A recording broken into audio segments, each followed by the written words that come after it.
Hi guys, this is Vysh from Vysh IAS, and we have completed the 10 chapters for spectrum, and today is the 11th chapter, and also we'll take bit of questions from chapter 15. Why? Because both these chapters deals with the administrative changes during the British rule. So we know a lot of acts which we also see in Polity in Lakshmikant. The first few pages are related to the Regulating Act 1773 to the India Independence Act 1947. So I have taken portions from Spectrum and Lakshmikant and then made this video.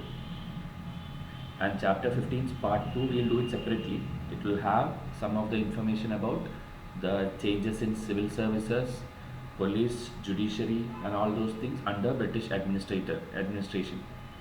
So that we'll do it when we do chapter 15 part 2. And also I would like you to please share these videos and tell about this page to your other aspirants as well, because this is the only channel I think which gives a detailed explanation of the spectrum chapter by chapter in English language. So because we have seen isolated videos of Hindi here and there for spectrum but not for English. So please share this video so that everyone takes benefit out of this series. So let's begin. So first one, Regulating Act 1773. First I will show you all the important acts in order, in sequence, then we will go one by one in detail. Bits in the Act 1784. Charter Act, then okay, after these two, 3 Charter Act will come, and it's easy to remember the years also, okay, because everything is of 20 years gap. Charter Act 1813, 1833 and 1853. Then we will have a Government of India Act 1858, where the Crown will directly take over the territories in India and East India Company will be abolished. So these are the initial acts. After the Government of India Act, we'll have 3 Council Act, okay, 1861, 1892 and 1909, and this one is called the Morley-Minto reforms, which is very famous for the separate electorates for Muslims. Then after that we have Government of India Acts. It is 1919, that is the Montagu-Chelmsford reform, Government of India Act 1935, and then finally we have the India Independence Act 1947. So we have seen the entire history actually of this timeline 1770s to 1947 in our 10 chapters. Everything is covered in detail and it is explained with respect to prelims, mains as well as history optionals. So that will be the best source for you to learn for the first time and also for revising purpose, because all are small videos. Only one chapter, I think it was nearly 1 hour, because it was about socio-religious reforms, and that we had to do in detail because it's very important for prelims perspective. Now we'll see each thing one by one, and also I'll simply make you revise also a few things which happens between these years. Like you see there's a gap between 1784 and 1813. So when these gaps happen, I'll tell you if anything important happened in between them. So we'll see. First is Regulating Act 1773.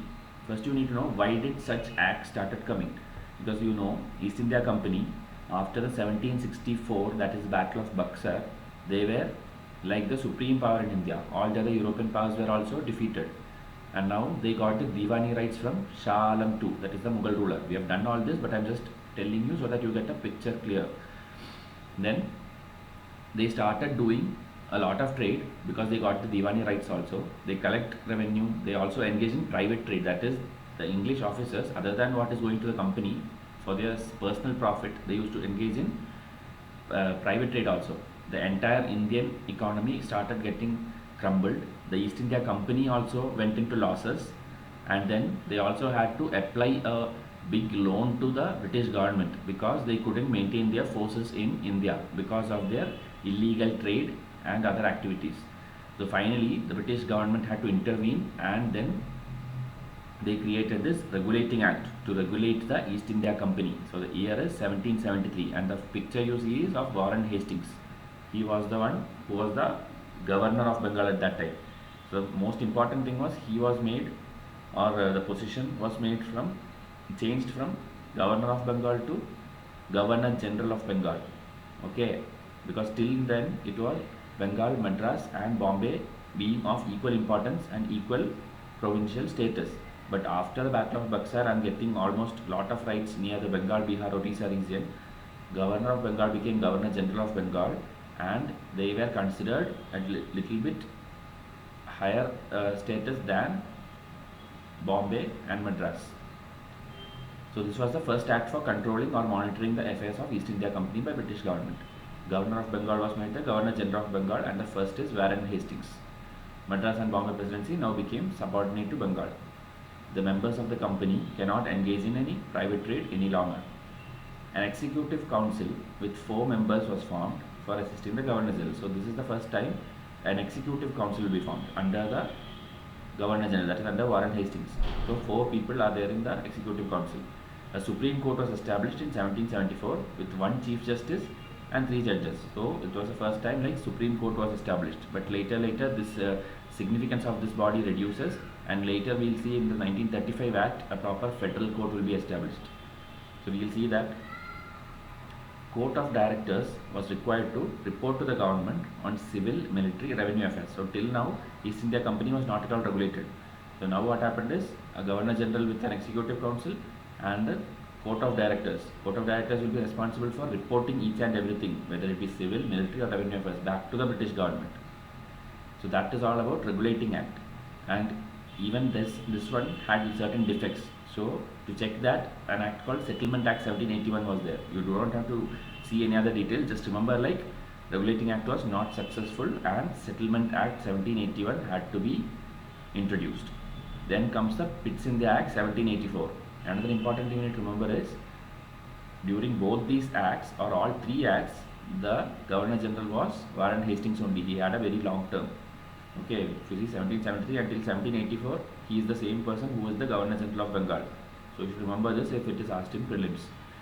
It distinguished between commercial and political functions of the company. So we will see like a kind of dual governance will come. Okay, because if you remember, the initial time when dual governance came was after 1764, when they introduced something called Deputy Diwan. Okay, but that will be done away by Warren Hastings, and instead the British government came up with the Pitt's India Act 1784, where remember like we had a Court of Directors in the previous act. In this act what will happen is one more body will come called the Board of Control. Okay, so Board of Control, what will they do is they will have all the reporting rights or more control over the company, and Court of Directors, which was a failure for them, only the commercial activities, that is small trade kind of thing will be given to be in charge. So Court of Directors looks into commercial thing, and new body Board of Control will look the political affairs. So it's a dual governance of the company. Company's territories was for the first time called British possessions in India. So UPSC will pick these kind of statements only. Under which act was company's territories for the first time called British possessions in India? So you should know it is Pitt's India Act 1784. British government for the first time gets supreme control over the company. Also there is a small act, Charter Act 1793, where the East India Company was asked to obey strictly all the instructions from the government. I am just mentioning it because after this we have to see three important Charter Acts, which is in the gap of 20 years, 1813, 1833 and 1853. So we have done with 2 important acts, Regulating Act and Pitt's India Act, both under Warren Hastings. Now we will see the Charter Act. So Charter Act 1813, 1833, we will see this first. So it was Lord Minto, but you should remember like this is not the same Minto who will come in Morley Minto reforms, because that is in 1909, almost a century later. That is a different Minto, and this is a different Minto. Okay, so you should know that. So basically 4 types, this is the act in which the monopoly of East India Company was actually taken away. That is the most important point about Charter Act 1813.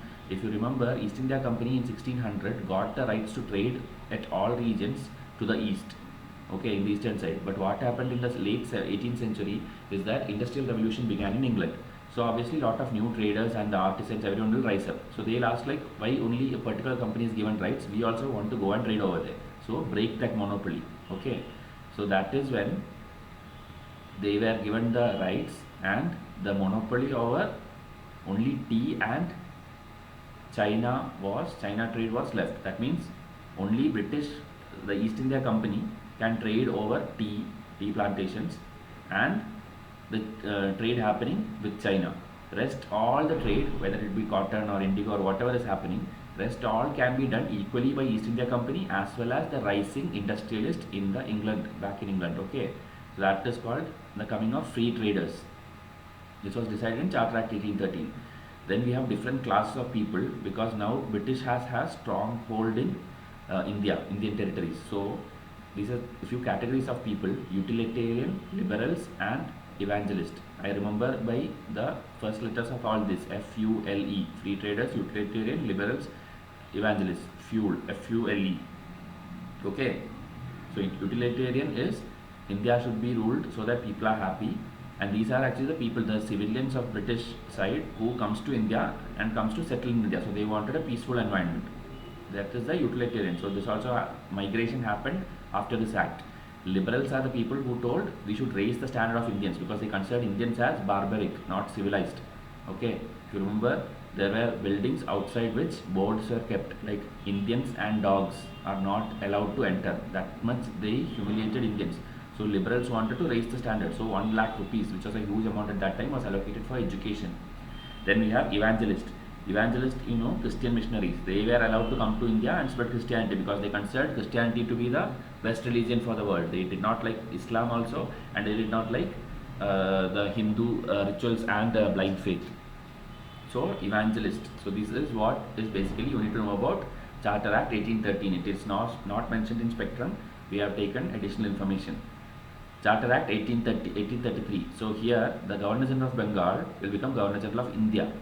Okay, so you have to remember these kind of things. Governor General of Bengal title was in Regulating Act 1773 and India is 1833. And the first one is William Bentinck, very important personality because around this time only Sati was abolished legally, and with the help of Raja Ram Mohan Roy, William Bentinck passed the law of Sati. That's an extra additional information we have already covered, just mentioning again.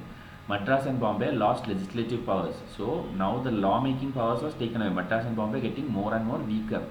Until now all the acts were generally mentioned as regulations because it was checking the company's activities. But going forward everything will be act because even in the modern India when laws are made we call it as act.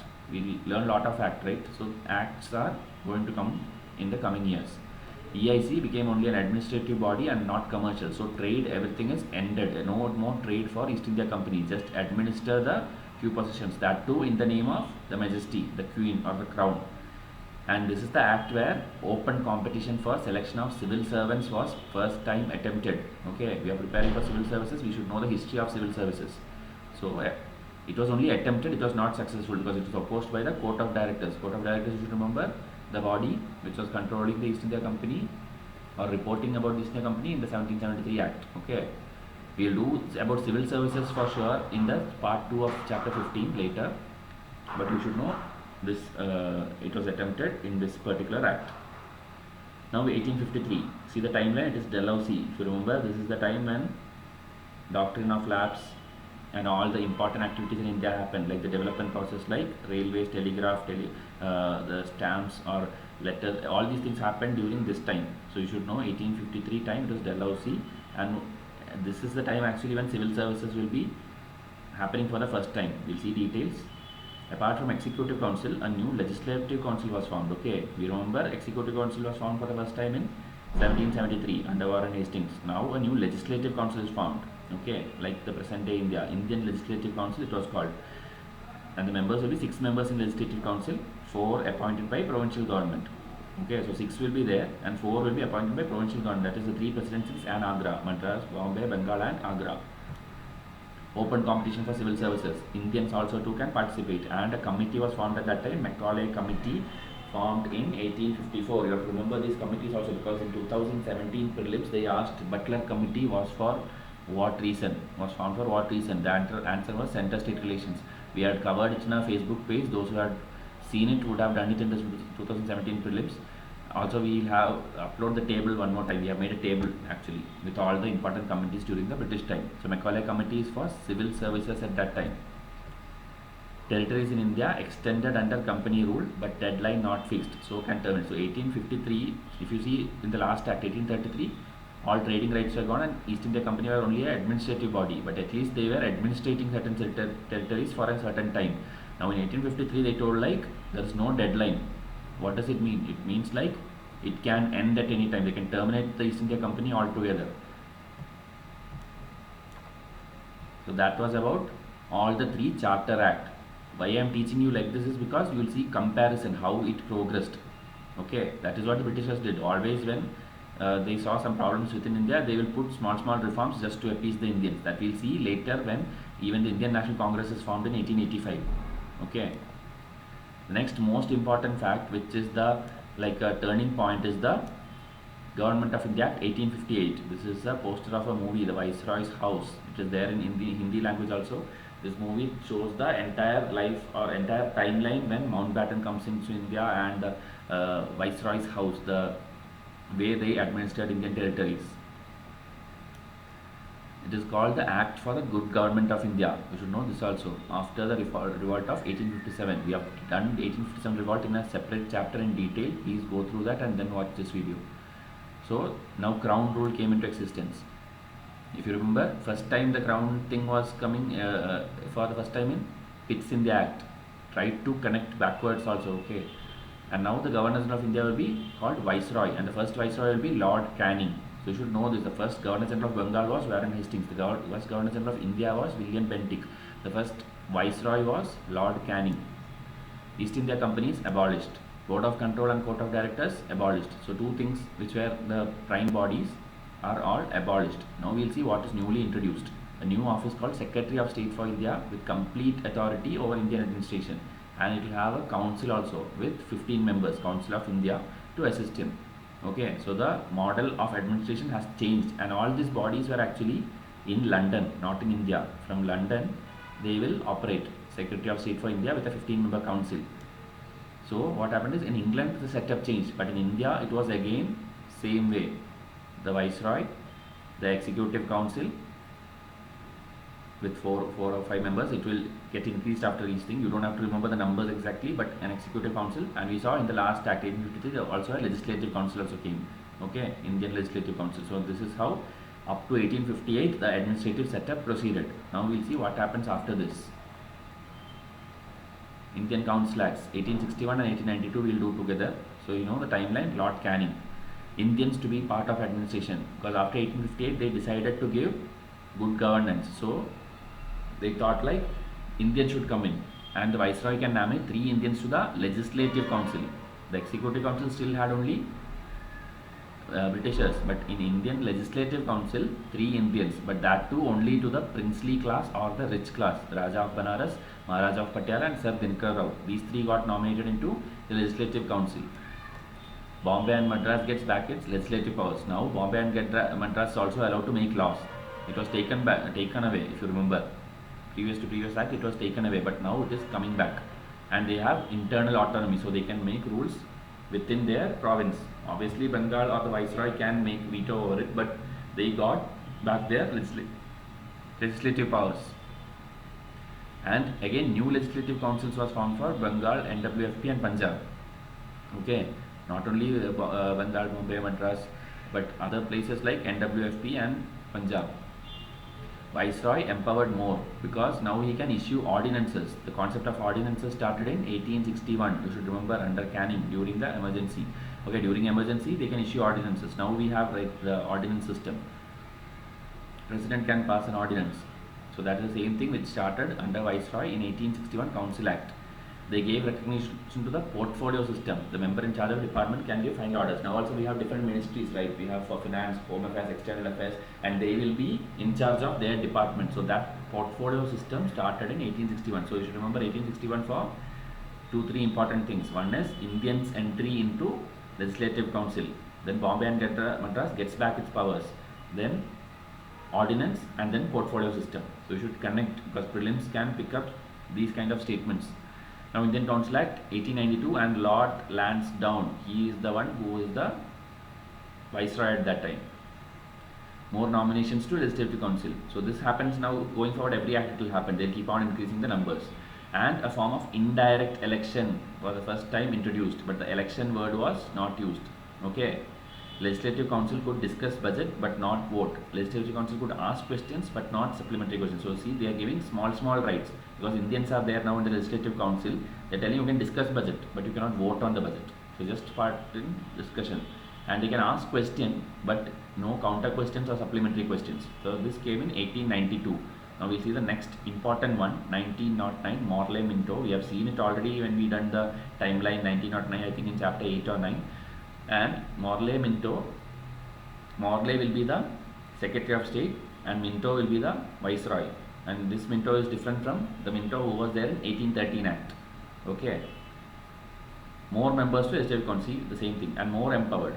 Could vote on some items on budget. So see, last time it was only discussion. Now we can vote on some items on budget and could ask supplementary questions. So small improvement. Satyendra Sinha, first Indian to enter Executive Council. So the first time in Executive Council under the Viceroy, one person is gaining entry. Okay, Satyendra Sinha. And another thing, there is another name in the textbook, Satchidananda Sinha, which you will learn later. Don't confuse between the two, because this is the first Indian to enter Executive Council. Satchidananda is the one who entered into civil services, the first Indian to get or clear the civil service exam. Okay, so that is Satchidananda Sinha, that will come later. Separate electorates for Muslims. So the act legalized communalism. If you remember 1909, by this time Muslim League was formed in 1907. So separate electorates was demanded and it was finally granted. We have done everything in detail. Go back to those videos if you don't remember. Lord Minto was called the father of communal electorate. This is also a question which can be asked, because after some time we learn father of decentralization in India. That will be Lord Ripon, that we will see. Also separate representation for Presidency Corporation, Zamindar, University. So more and more stakeholders are coming into the Legislative Council. Executive Council have only one Indian, but Legislative Council is getting more and more Indians. This is about the Morley Minto reforms. Now we will see the Government of India Act, and the most important being Government of India Act 1919, Montagu-Chelmsford reforms. You should remember 1917 Montagu had given a statement that they will bring in good reforms in India for the good governance of India, that is actually self-governance of India, so more Indians can come in. So we have to know Montagu statement, which we have done in previous chapter. Please see that. First time will work for responsible governance in India. Now we will see little provisions about it. Central and provincial budgets made separate. So that means now the budget has gone to the local level also. Not only central budget, there will be provincial budget, separate budget for provinces. And central and provincial subjects demarcated. Can make laws separately, but overall unitary. So the overall structure was unitary only. That means center is strong. Okay, but province got little more autonomy and the subjects and budget was demarcated. Provincial subjects into two parts. This is the first time diarchy system. This is also often asked. Diarchy system was introduced in which act? 1919 Act. Okay, it was like they divided the subjects first between center and province. Then within the province itself, they divided into two categories. One is transferred, one is reserved. Transferred means it will be the governor or the viceroy, and legislative, they will discuss and make the decisions. Reserved means only the governor and the executive council. So the legislative council, which is a huge one with lot of Indians, they have no say in the reserved subjects, okay, in the provinces. So remember, central and province is separated. Within province, again separation, transferred, reserved. Bicameralism was introduced for the first time. So these kind of keywords is what UPSC asked usually in all the prelims. Indian Legislative Council have two houses now. Like we have now the Lok Sabha, Rajya Sabha. They divided this for the first time in 1919 Act. Direct elections came up. So if you see, elections first was mentioned in I think 1892. It was not mentioned, but indirect elections happened. By 1909, elections again increased. Now direct elections with limited franchisee based on tax, education, property. So there is no full franchisee, but limited people with all these perks can come into direct election. Now see, Executive Council, other than Satyendra Sinha, two more people can come. So 3 out of 6 is Indians, but cannot be Commander-in-Chief. So there is a post called Commander-in-Chief under the Viceroy. That cannot be Indian, but other 5 positions out of that, 3 can be Indians. Separate electorates now for 6 Indian Christians, Anglo-Indians and Europeans. So you see, if you know one act, to know about the next act, you just have to tweak it a little bit, because that is what Britishers also did. They simply modified small provisions in each act and told like we are introducing reforms for India. So if you see, again little more thing. Last time it was for Muslims, this time it's for 6 Indian Christians, Anglo-Indians and Europeans. New post called High Commissioner for India in London. So this is the first time High Commissioner post was introduced. That is for India, a person will be there in London, the High Commissioner, and he will share similar duties that of Secretary of State.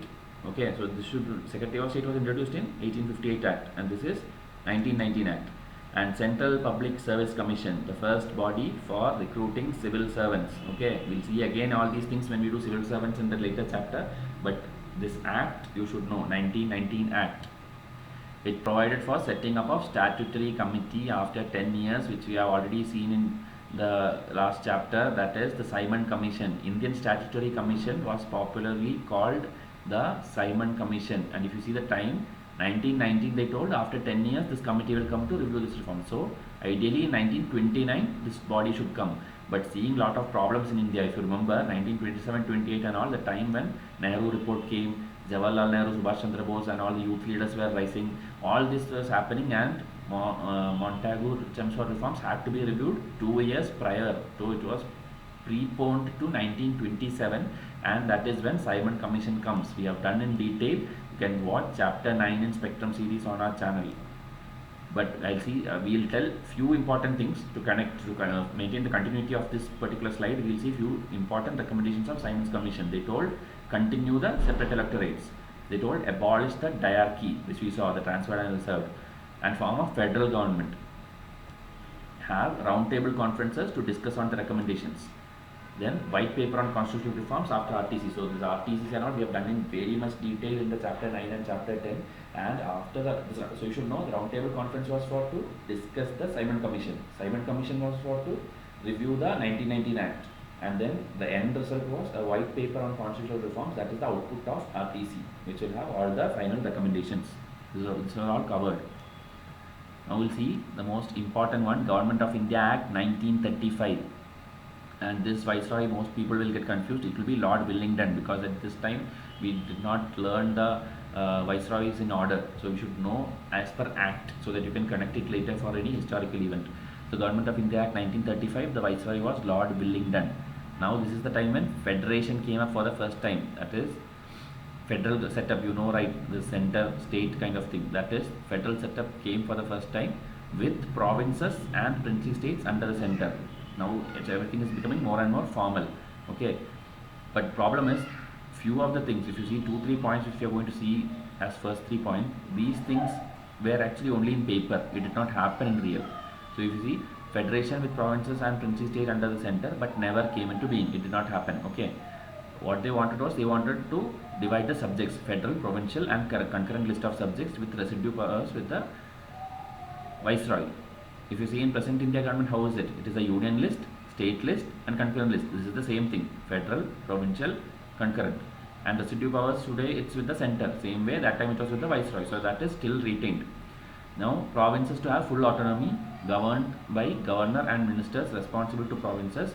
This came into effect in 1937, but again see it is discontinued in 1939. But abolished, diarchy was abolished, but this concept of giving full autonomy to provinces and deciding things were again abolished. If you remember 1937-39, this is the time when Congress got into the ministries, and by 1939 during World War II they all resigned. We have done in detail the 28-month rule of Congress rulers, Congress ministers, and why they resigned during World War. All these things we have done. Now next is diarchy at center. That is the diarchy was abolished in the province. They wanted to do in the center, that is the transfer and reserve, but it was introduced, but again never came into effect. So 3 points we saw, all 3 never came into being. It was only in paper, but it is indeed a point which you have to write an answer for Government of India Act 1935. Now see next one, bicameralism at 6 provinces. So Bengal, Bombay, Madras. Other than that, Bihar, Assam and UP. The bicameralism came in. That is, even now we have, right, only I think 7 states in India out of the 29 states. 7 states in India even now have 2 houses. The Vidhan Sabha and the Vidhan Parishad, we have 2 houses. And which are the 7 states? It will be the same thing which we see here now. Not almost same. We will anyway do it in the CTS series, Confusing Topic Simplified, where we will give a trick. It is actually Batuk MJ, BATUK MJ. And the full form will be Bihar, Andhra, Telangana, Uttar Pradesh, Karnataka, MJ, Maharashtra and Jammu and Kashmir. That is the 7 states which has both the houses. All the other states has only the assembly, no council. They have only legislative assembly and no council. So this bicameralism concept for the provinces started in around this time, 1919 and 1935. Now again separate electorate. So you see, you just need to know the pointers and you can simply increase few things in each of the act. Now this time it's for women, labor class, depressed class. But if you remember, depressed class thing was called the communal award, and that will be later done away because Mahatma Gandhi goes into fasting at Pune Yerwada jail, and Ambedkar and Mahatma Gandhi have a conflict. Finally they'll sign the Pune Pact, and separate electorates was not given for depressed class. Instead they'll give reservations within the main Hindu population. Now the Council of India Act 1858 abolished, and instead, this is actually, if you remember the Council of India, what was Council of India? It was the 15-member committee or council to assist the Secretary of State as per 1858 Act. That body, it was actually abolished, and instead advisors were appointed to the Secretary of State. So to Secretary of State, now that 15-member council does not exist. Instead some advisors were appointed. Now next is again franchisee. Franchisee was extended. Last time if you remember, it was for only few people with tax, property and that kind of things. Now 10% of populations will get voting rights. Now we'll see important bodies set up. Reserve Bank of India. If you know the Reserve Bank of India Act 1934, you can connect it with this particular act because year is 1934. So it was established for the first time during this time. Then last time you remember Central Public Service Commission, and now this time Federal Public Service Commission, Provincial Public Service Commission and Joint Public Service Commission.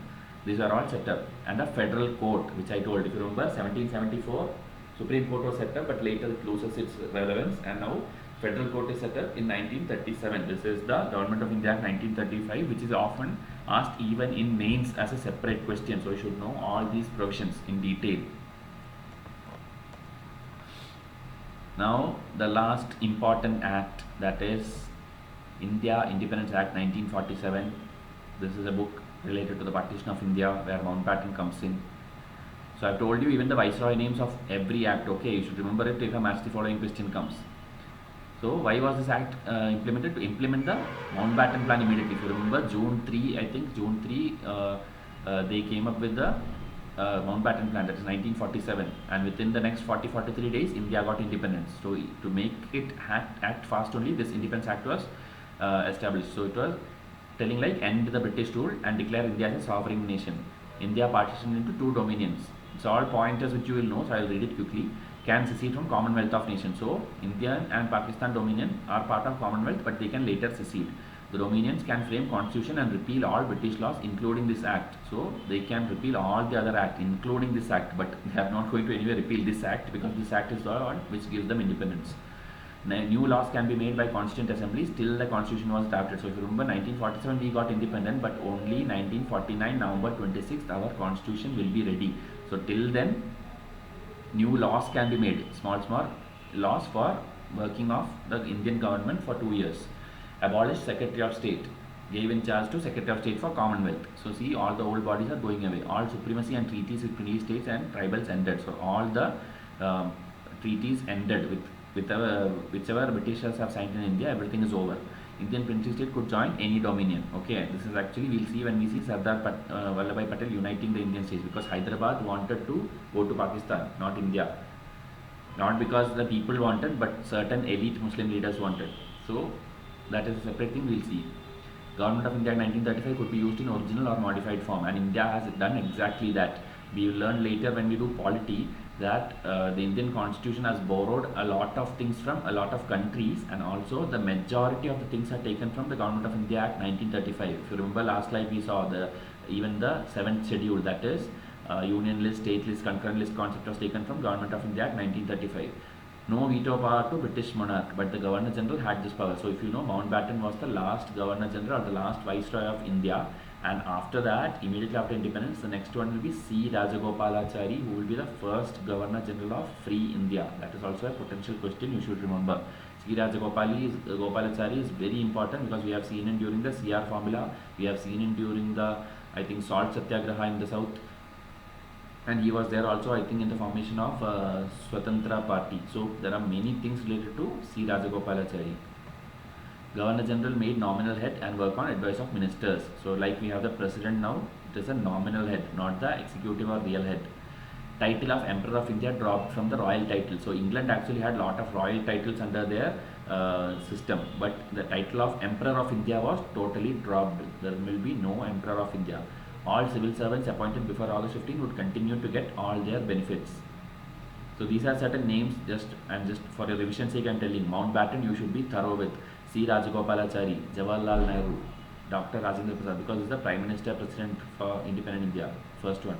Constitution, drafting of constitution, the preamble, the polity, this is all polity angle, most of polity angle, okay, that we'll see when we do polity. I'm just referring here so that you should connect history's last part and polity's first part. That is how you learn for civil services. It's not like you learn this thing and leave. Every subject is interrelated. That is why they've put different papers for to check your information. Now we have seen all the acts in detail. I'm sure you can understand everything and you can compare everything even for prelims or for mains. Now we'll see certain questions which we have picked up from obviously our Vysh IAS PDFs. Which of the following were part of Government India Act 1919? Subjects were listed under central and provincial list. Communal representation for Europeans, Indian Christians, Anglo-Indians. Bicameralism was introduced. Diarchy was introduced. So you have to see whether all these things were first time introduced during the Government of India Act 1919. If you have done this slide well, I am sure you can answer this question. Please answer in the comment section, because I see only one or two answering, or some people are asking me the answers directly in our Facebook page. I don't know why people are not commenting the answers, because it's time now that you start practicing MCQs. This is something which I did not mention in the slide. The Chamber of Princes, an advisory and consultative body, was formed by the recommendations of, you have to tell me which one. Chamber of Princes. Which act provided for the formation of Public Service Commission in India? We have seen this. The first one, Central Public Service Commission. When was it formed? You have to mention that. Okay. I think one more question is there. Which act can be said to be the beginning of parliamentary system in India? See, so UPSC is not picking up the statements directly. They are confusing you by forming these kind of things. So mostly you will be thinking it will be 1909 or 1919, but I will tell you that is not the answer, because parliamentary system means giving a chance to discuss the budget and all those things. So actually a parliamentary form will be there where people come into assemblies and discuss. Okay. So you have to tell me which one is it. Is it 1861 or is it 1892? We have done it, so please try to answer. And please try to buy the MCQs from us.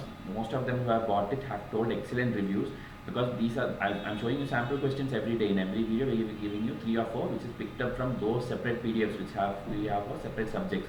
Also, if you are following our Facebook page, which is Vysh IAS, the link is given here. Every day 4 or 5 questions we are posting from different subjects: polity, geography, environment, India yearbook, everywhere. Even the economic survey we have PDF. So try to buy these MCQs and start practicing now itself, else your preparation will be pending compared to serious other aspirants. Okay, so chapter 11 is done. Chapter 12 we have already done with chapter 7. You should see the video. Now next will be chapter 13 and 14. I'll take it in one single video because it's smaller chapters. So please wait till we come up with that video. Till then, thank you and have a nice day.